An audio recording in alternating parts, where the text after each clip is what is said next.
আলমের পাশে বসে সে ফিল করে ম্যাক্স ছবিতে। আমার কাছে অসংখ্য রেকর্ডিং আছে। রিয়ামণি যেসব অকর্ম করে, কুকর্ম অপকর্ম করে, দেখেন তার শ্বশুর যখন 32টা দিন আমি হসপিটালে সেবা করি, সে তো করেনি।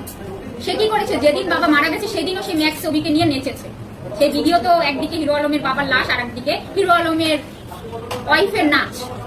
কিভাবে বাঁচবে, জনগণের হাতে তো জুতার বাড়ি খাবে। যখনই দেখলো আমি অসুস্থ, আমার ইস্যুটা টেনে একটু বেঁচে গেল। কি ভালোবাসা আমাকে, একেবারে সত্যি। যখনই হিরো, আমি দেখলাম রিয়ামণি তো খুবই ভালো, আলম আমাকে বললো কি ও ভালো না, ও তোমার সামনে একরকম বলে আর ও আমার সাথে আলাদা বলে। আমি আলমের কথা বিশ্বাস করতাম না, আমি সব রিয়ামণি, আলম যা বলতো আমি সব রিয়ারে জানাই দিতাম।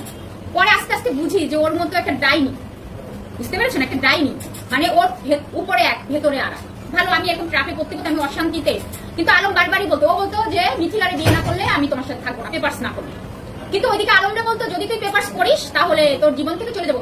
জাস্ট ওর একটা ইস্যু ছিল যে মিথিলা ইস্যুটা নিয়ে এসে আলমের জীবন থেকে চলে যাবে। ঠিক আছে, এটা সবাই, আমি আমার বলা লাগবে না। আমি যদি কথা নাও বলি, আপনারা তো মূর্খ না, আপনারা যে সাংবাদিকতা এসছেন কেউ কিন্তু রিয়ামণিদের মতো মূর্খ লোক আসেননি, এটা আপনারা সবাই ক্লিয়ার। এখন আবার ম্যাক্স ছবিকে নিয়ে যখন নষ্টামি করে ধরা পড়ছে, মিথিলা ইস্যুটা টেনেছে। আসলে আমাকে নিয়ে কোনো ঝগড়াই ছিল না। হিরো আলম আর রিয়ামণিকে কাবা ঘরে যে বলতে বলেন তো, তাদের সমস্যাই ছিল ম্যাক্স ছবি আর ম্যাক্স ছবিকে নিয়ে গ্যাঞ্জামটা। কারণ প্রতিনিয়ত হিরো আলমের পাশে বসে সে ফিল করে ম্যাক্স ছবিতে। আমাকে আলম বলে, কারণ ওর থেকে আমি দেখতে ভালো, আমার ফ্যামিলি ব্যাকগ্রাউন্ড ভালো, আমার সবকিছু ভালো।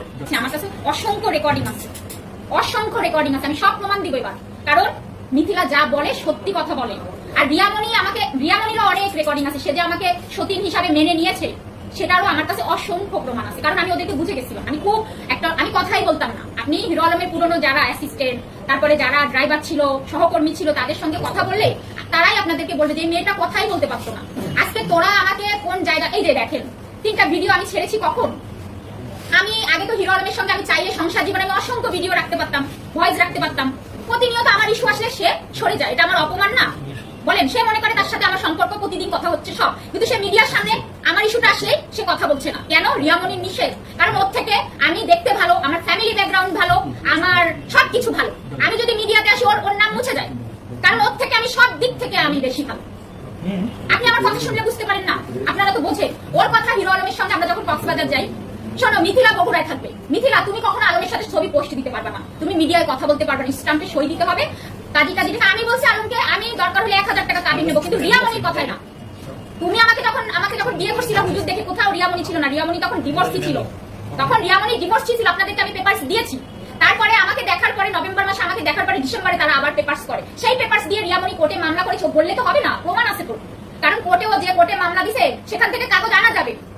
চ্যালেঞ্জ করলে, আমি যদি এটা নিয়ে অভিযোগ করি, এটা কিন্তু আমি কোর্ট থেকে তুলে নিয়ে আসতে পারবো। আমি মিথিলা, আমি ভালো মেয়ে, নরম মেয়ে, কিন্তু বোকা নই ছিলাম। আলমের প্রেমে বোকা ছিলাম, কিন্তু বোকা মেয়ে আমি নই।